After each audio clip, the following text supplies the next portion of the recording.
Setelah hal itu terdengar kepada Yabin, Raja Hasor, diutusnyalah orang kepada Yobab, Raja Madon, dan kepada Raja Negeri Simron, kepada Raja Negeri Aksaf, serta kepada raja-raja yang di sebelah utara, di pegunungan, di Araba Yordan di sebelah selatan Kinerot, di daerah bukit dan di tanah bukit Dor di sebelah barat, yakni raja-raja orang Kanaan di sebelah timur dan di sebelah barat, orang Amori, orang Het, orang Feris, orang Yebus di pegunungan dan orang Hewi di kaki gunung Hermon, di tanah Mispa. Kemudian keluarlah raja-raja ini bersama-sama semua tentaranya. Amat banyak rakyat, seperti pasir di tepi laut banyaknya, beserta sangat banyak kuda dan kereta. Raja-raja ini bersekutu dan datang berkemah bersama-sama dekat mata air Merom untuk memerangi orang Israel. Lalu Tuhan berkata kepada Yosua, "Janganlah takut menghadapi mereka, sebab besok kira-kira waktu ini aku menyerahkan mereka mati terbunuh semuanya kepada orang Israel. Kuda mereka haruslah kamu lumpuhkan, dan kereta mereka haruslah kamu bakar dengan api." Lalu Yosua dengan seluruh tentaranya mendatangi mereka dengan tiba-tiba dekat mata air Merom dan menyerbu mereka. Dan Tuhan menyerahkan mereka kepada orang Israel. Mereka dikalahkan dan dikejar sampai Sidon Besar dan sampai Misrefot Maim dan sampai lembah Mispa yang di sebelah timur. Demikianlah mereka dihancurkan sehingga tidak seorang pun dari mereka yang dibiarkan lolos. Yosua melakukan terhadap mereka seperti yang difirmankan Tuhan kepadanya. Kuda mereka dilumpuhkan dan kereta mereka dibakar dengan api. Pada waktu itu, Yosua kembali, direbutnya Hazor, dan rajanya dibunuhnya dengan mata pedang.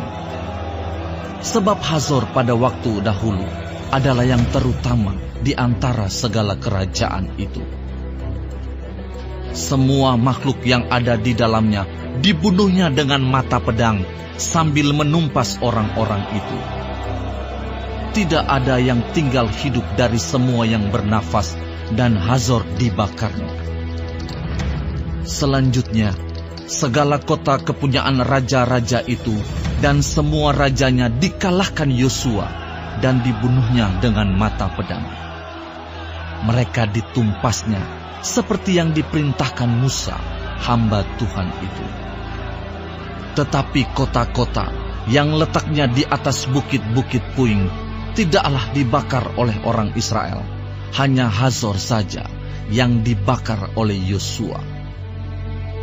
Segala barang dari kota-kota itu serta ternaknya telah dijarah orang Israel. Tetapi manusia semuanya dibunuh mereka dengan mata pedang, sehingga orang-orang itu dipunahkan mereka. Tidak ada yang ditinggalkan hidup dari semua yang bernafas. Seperti yang diperintahkan Tuhan kepada Musa, hambanya itu, demikianlah diperintahkan Musa kepada Yosua, dan seperti itulah dilakukan Yosua. Tidak ada sesuatu yang diabaikannya dari segala yang diperintahkan Tuhan kepada Musa. Demikianlah Yosua merebut seluruh negeri itu, pegunungan, seluruh tanah Negeb, seluruh tanah Goshen, daerah bukit, serta Araba Yordan dan pegunungan Israel dengan tanah rendahnya. Mulai dari pegunungan Gundul yang mendaki ke arah Seir, sampai ke Baal-Gad di lembah gunung Libanon, di kaki gunung Hermon. Semua rajanya ditangkapnya dan dibunuhnya.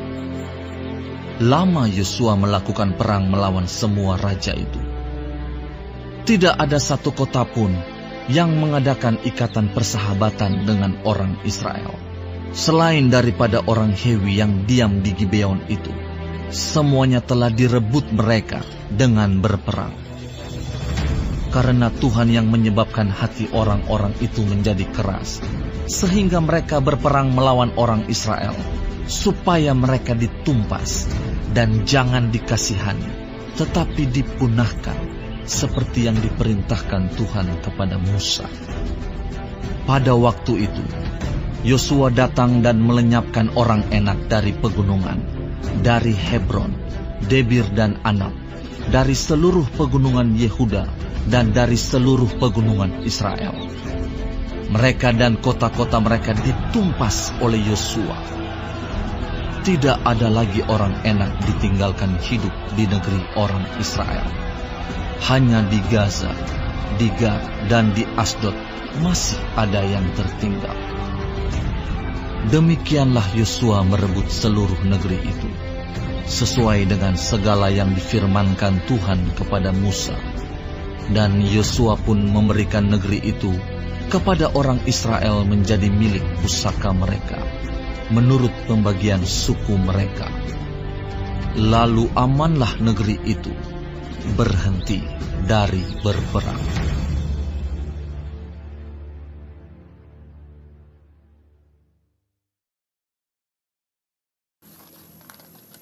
Shalom saudara-saudaraku yang dikasihi Tuhan Yesus. Puji Tuhan kalau hari ini kita masih hidup dan dapat mempelajari firman Tuhan dari kitab Yosua pasal 11 mengenai bagian utara Kanaan direbut dan kemenangan-kemenangan orang Israel. Tuhan Yesus memberkati. Saudara, di ayat 1-5 diceritakan mengenai Raja Hasor yang diberi nama Yabin. Dia raja yang sangat kuat, bisa memimpin aliansi dengan puluhan raja. Jelas ia punya kedudukan yang lebih baik dibandingkan dengan Yosua beserta pasukannya yang tidak banyak. Tetapi karena orang Israel disertai Tuhan, maka mereka bisa memenangkan pertempuran tersebut. Yosua membakar Hasor. Sebagai bekas ibu kota negeri itu, Hasor penuh dengan budaya jahat, budaya yang tidak hormat kepada Tuhan. Jadi orang Israel harus menghancurkan supaya tidak terkontaminasi. Di ayat 15 ditulis mengenai Yosua dengan seksama menaati semua instruksi yang diberikan Tuhan. Tema ketaatan sering diulang dalam kitab Yosua.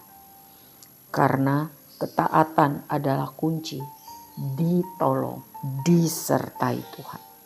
Apapun tantangan yang kita hadapi, ingat, firman Tuhan berisi instruksi yang bisa kita pilih atau kita abaikan. Mari kita pilih untuk taat. Ya, sebab itu mari baca dan dengar firman Tuhan tiap hari, mengerti dan lakukan dengan taat dan setia. Sebab orang-orang yang melakukan hal itu diberi penyertaan Tuhan senantiasa sampai kesudahan zaman. Di ayat 15 juga ditulis sekali lagi bahwa Yosua mengikuti setiap rincian perintah Tuhan kepada Musa. Ya. Tidak mudah melanjutkan pekerjaan Musa.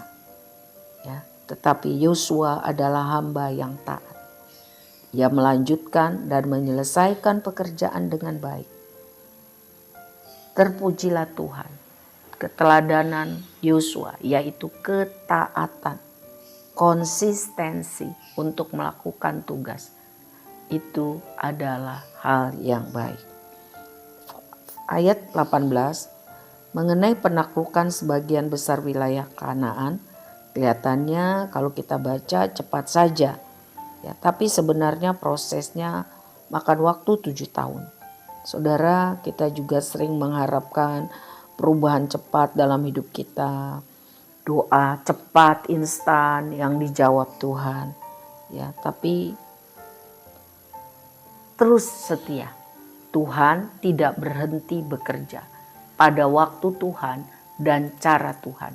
Bagian kita adalah melakukan yang terbaik yang kita bisa lakukan. Bagian Tuhan melakukan mujizat. Dari yang tidak mungkin menjadi mungkin. Sebab tidak ada yang mustahil bagi Tuhan kita. Di ayat 21 diceritakan mengenai keturunan orang Enak. Mereka adalah suku raksasa yang digambarkan oleh pengintai Israel ketika mereka memberikan laporan negatif mengenai tanah perjanjian. Tercatat di Bilangan 13 sampai 14. Tapi kali ini orang Israel tidak membiarkan ketakutan mereka terhadap raksasa-raksasa yang tinggi besar itu menghalangi mereka untuk berperang. Tidak, sebab bersama Tuhan mereka, saya dan saudara, bisa menghadapi segala jenis persoalan dan jadi pemenang. Tuhan Yesus memberkati kita. Amin.